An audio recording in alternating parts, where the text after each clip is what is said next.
there we go. Does that seem better? Yeah. Okay. Okay, sorry about that. Yeah. Okay. Do you need this one back or no? I don't need it. All right. So, the last slide just shows the recommendation from staff, which is that you do recommend approval of the resolution to the city council. Is there any question? Was there one that just came up at the city council, another one, or was it the same one, or was there one before? Can you go back up a couple slides? Because I remember on the city council meeting, there was a resolution of support. Right, January 7th was when the resolution of support was approved for that yellow area. Yellow, okay, okay, yeah. And that is not part of Bethel Estates, but it is the same developer, part of Willow Brook. Okay, so I'd ask them for one for those, and then to ask for another one for Bethel Estates. Right, Bethel Estates is just for the elderly. The area in yellow would also be for families.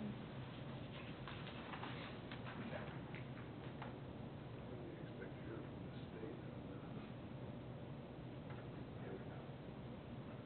I think the applicant is also here. Did you have any remarks or a presentation?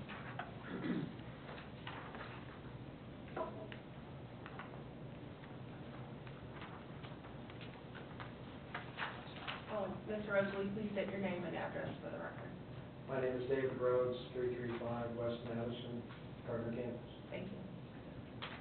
What we're attempting to do, we did our third phase and we started construction in 2011 and 12. We actually finished construction in March of 2012 for the Bethel Estates senior housing. We actually fully leased it up in July. And we have a waiting list of people that are continuing to do it. So rather than sitting around and waiting for the single-family market to come back, I've tried to design these sixplexes so they look like houses, but they don't look like a rectangle-shaped building. And the roof designs, I hope, and I hope that the city feels that those fit into the neighborhood rather well, rather than a rectangle roof, more like a box building. But we have the demand, we think, to lease another 54 units to seniors, and it's primarily due because Gardner's full of young kids that need to watch over their parents, and their parents move into these senior apartments, and the kids live here in Gardner. So we would like to take, our original plan was to do single-family housing back, I can't remember how far ago that was, probably 2005 or earlier. And build 54 apartments and have them look just like the ones across the road. The area in yellow that we asked the last month for from the city council would be for families, and this Bethel Estates would be for seniors. And the way the tax credits work in the state of Kansas, you actually submit an application and they allocate those based on a scoring system. We may or may not receive those tax credits. We never know until mid-year, in the middle of the summer. And they're going to go to somewhere. Those credits are going to go somewhere in the state of Kansas. And I make an application that they come here to Gardner rather than somewhere else. Any questions, I'd be glad to answer.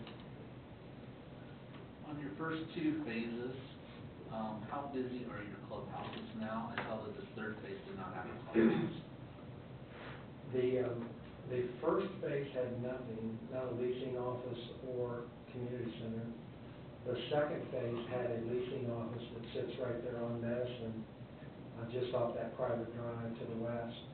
And that leasing office we found was too small for us to do any activities with the seniors.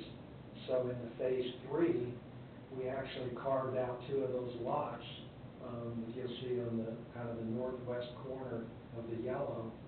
Those were 2 residential lots that we carved out and built a community center. And again, we took that community center design and tried to make it look like a house rather than, a community center. But activity-wise, We do 2 to 3 activities a week. We have anywhere from 10 to 50 people a week, or per activity, doing puzzles, dominoes, cards, watching a movie in that community center. And it's a nice-sized community center. It's about 2,200 square feet, and we feel like it's adequate to support what we might build across the road as well.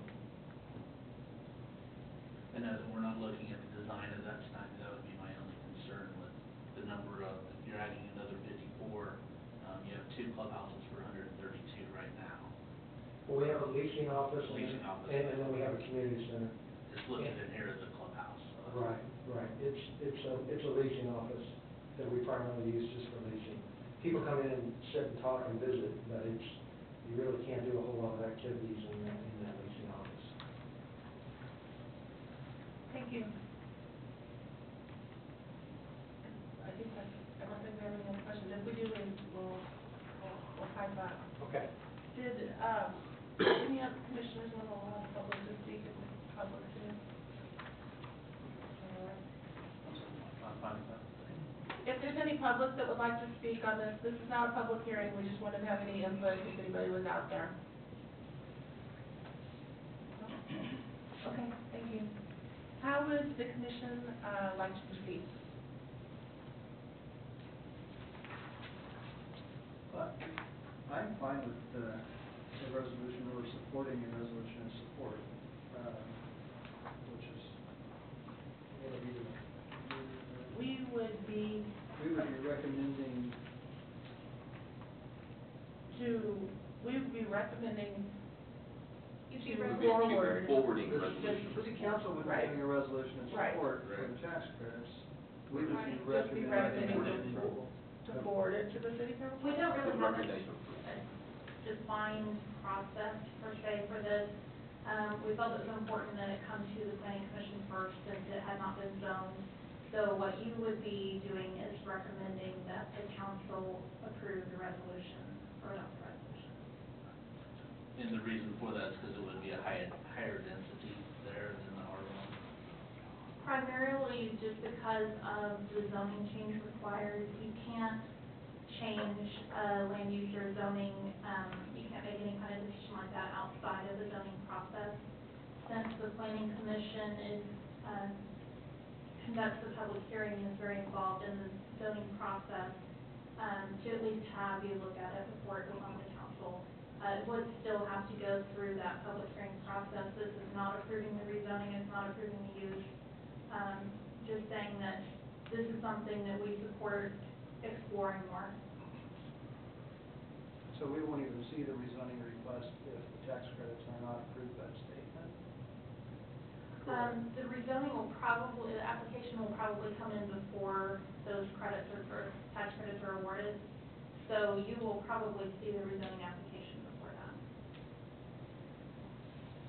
I believe we've done this 2 or 3 other times in the past. I think what I just heard was that we wouldn't see an application if. the tax I credits- have the rezoning application filled out, ready to file, Right.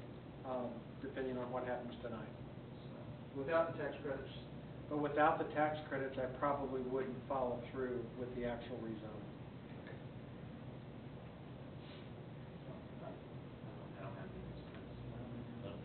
I think we can work through the concerns that we may have on the plan, but that wouldn't happen until we have an application for it, so, I mean, at this point, I'm comfortable with supporting the city council moving forward with their recommendation of approval.